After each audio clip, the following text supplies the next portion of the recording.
धर्मेंद्र प्रधान जो शिक्षा मंत्री हैं दिल्ली यूनिवर्सिटी गए और छात्रों ने उनको काले झंडे दिखाए और उनको योगासन करने नहीं दिया क्योंकि नाराजगी बहुत है। प्रधानमंत्री इससे भाग नहीं सकते। यहाँ आसन कर रहे हैं, आज तो इंटरनेशनल योगा डे है, पर नीट के बारे में तो कुछ लोग कह रहे हैं परीक्षा पर चर्चा करते रहते हैं, पर लीक पर स्पीक नहीं है उनका। पहले शिक्षा मंत्री कहते हैं कुछ गलती नहीं हुई है, कुछ घोटाला नहीं है, कुछ फ्रॉड नहीं है, और बाद में स्वीकारते हैं। और 8 तारीख को सुप्रीम कोर्ट में सुनवाई है।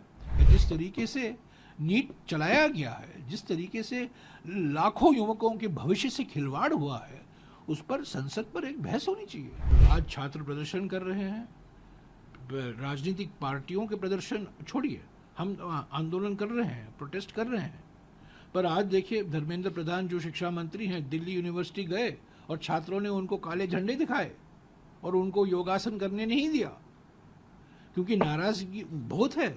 जिस तरीके से घोटाले हुए हैं यूजीसी नेट को लेकर, जो एग्ज़ाम रद्द किया गया है, नीट को लेकर जिस पर कई सवाल खड़े हुए हैं, और सभी जो परीक्षा है उनके ऊपर उत्तर प्रदेश में हो, मध्य प्रदेश में हो, गुजरात में हो, तीनों बीजेपी शासित राज्य हैं और प्रधानमंत्री इससे भाग नहीं सकते। यहाँ आसन कर रहे हैं, आज तो इंटरनेशनल योगा डे है, पर नीट के बारे में तो कुछ लोग कह रहे हैं परीक्षा पर चर्चा करते रहते हैं, पर लीक पर स्पीक नहीं है उनका।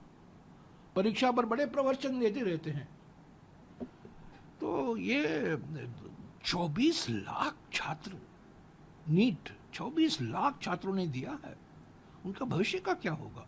नेशनल टेस्टिंग एजेंसी बड़े धूमधाम तरीके से बनाया गया, उस पर कई सवाल खड़े किए गए हैं। पहले शिक्षा मंत्री कहते हैं कुछ गलती नहीं हुई है, कुछ घोटाला नहीं है, कुछ फ्रॉड नहीं है, और बाद में स्वीकारते हैं। और 8 तारीख को सुप्रीम कोर्ट में सुनवाई है।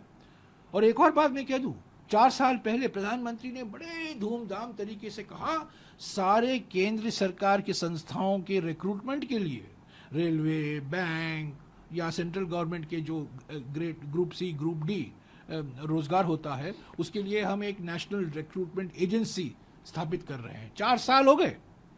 NRA, NTA national testing agency है, एनआरए नेशनल रिक्रूटमेंट एजेंसी है। 1,500 करोड़ रुपया उसको दिया गया बजट में, 1600 करोड़ रुपया दिया गया बजट में, 20 करोड़ रुपया खर्च किया है। आज तक नेशनल रिक्रूटमेंट एजेंसी ने एक परीक्षा नहीं किया, एक एग्जाम नहीं किया है, एक रिक्रूटमेंट नहीं हुआ है एनआरए के द्वारा। तो ये सब हेडलाइन के लिए किया जाता है, बस हेडलाइन के लिए। और नीट तो हमारे संघीय ढांचा पर एक आक्रमण है। ये जो संघीय ढांचा हमारे संविधान में है, और कई राज्यों ने, तमिलनाडु ने, गुजरात ने भी कहा, महाराष्ट्र ने पिछले 4-5 दिन पहले महाराष्ट्र ने कहा कि हम नीट के खिलाफ हैं। कर्नाटक में कई सवाल उठे हैं, इस पर समीक्षा होनी चाहिए। मैंने तो मांग की है कि संसदीय समिति पर, मैं संसदीय समिति का सदस्य था 2014 और 2019 में, नीट की बात हुई, एक आम तौर से एक आम सहमति बनी, पर अभी उस पर पुनर्विचार होना जरूरी है। जिस तरीके से नीट चलाया गया है, जिस तरीके से लाखों युवकों के भविष्य से खिलवाड़ हुआ है, उस पर संसद पर एक बहस होनी चाहिए।